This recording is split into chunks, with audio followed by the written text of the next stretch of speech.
Why do people change their plans? Why do we postpone tasks we intended to do and instead watch YouTube, play mobile games, or watch TV? And why do we add art films or documentaries to our Netflix watch list, only to end up watching action movies or popular series like Squid Game? Why do we make plans but fail to follow through? Why do we tell ourselves just one more short video, only to find that an hour has passed? If the world were populated solely by completely rational individuals, and if there were no changes in preferences, new information, or shifts in circumstances, people would never alter their plans. However, we frequently change our plans even when none of these factors are at play. Isn't that strange?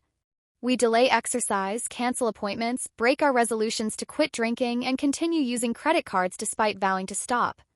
What's even more intriguing is that people often take deliberate measures to prevent themselves from changing plans, sometimes at personal cost. They might publicly declare their intention to quit smoking, throw away snacks to avoid temptation, or impose restrictions on themselves. According to traditional economic theory, a rational agent, Homo economicus, would never willingly limit their own choices or increase the risk of social embarrassment. So what exactly is going on?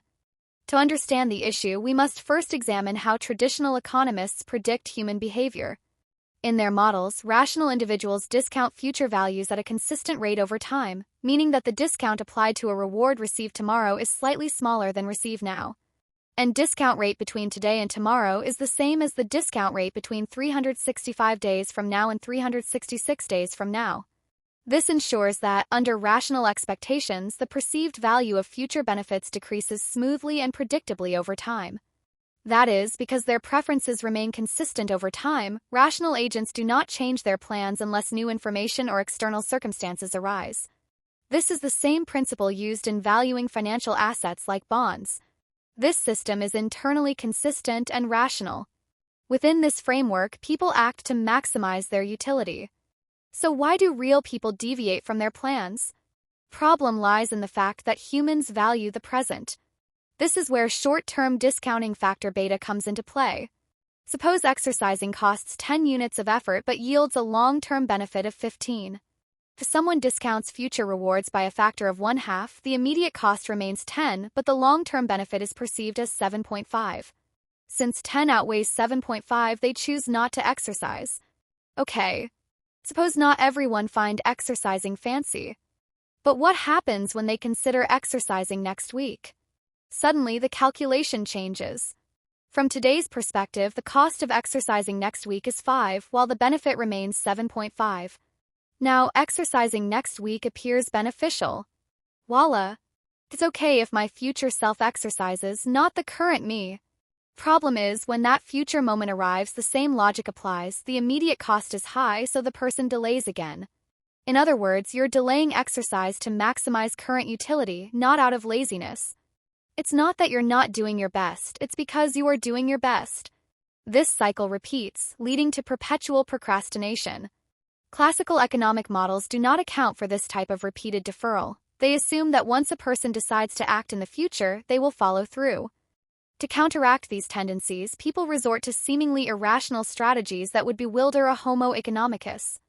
They impose constraints on themselves through commitment devices, reduce their available choices, or consciously acknowledge their bias toward the present. For example, taking medication that inhibits alcohol metabolism makes drinking unpleasant, thereby reducing its appeal. A purely rational agent would see this as an unnecessary self-imposed penalty, yet in reality, such measures help people resist temptation and achieve long-term goals. Other examples include carrying only cash instead of credit cards or explicitly recognizing that, if I procrastinate now, I'll keep procrastinating, so I must act today. These strategies, which seem irrational in traditional economic models, actually enhance long-term well-being. Empirical studies support this. For example, the website StickK allows users to set personal goals with consequences, such as donating money if they fail, which has been shown to improve adherence to commitments. But is this the full picture? Have we found the ultimate solution to procrastination and bad habits? Unfortunately, the reality is more complex. First, precisely calculating costs and benefits is difficult, and our decisions are not always the result of conscious deliberation. Many behaviors are driven by impulse, habit, or even addiction. For instance, opening YouTube without thinking while lying in bed is not the result of rational cost-benefit analysis. Similarly, continuing to smoke despite knowing the health risks is not just an example of present bias. It also reflects the power of ingrained behaviors that override rational judgment. Consider someone who has successfully quit smoking for a year. They still recognize the trade-off between short-term pleasure and long-term harm, but over time, resisting cigarettes becomes easier. This might be due to a shift in perceived costs and benefits, but it could also stem from weakening habitual associations. When we're governed by habits or addictions, our decisions become automatic and repetitive.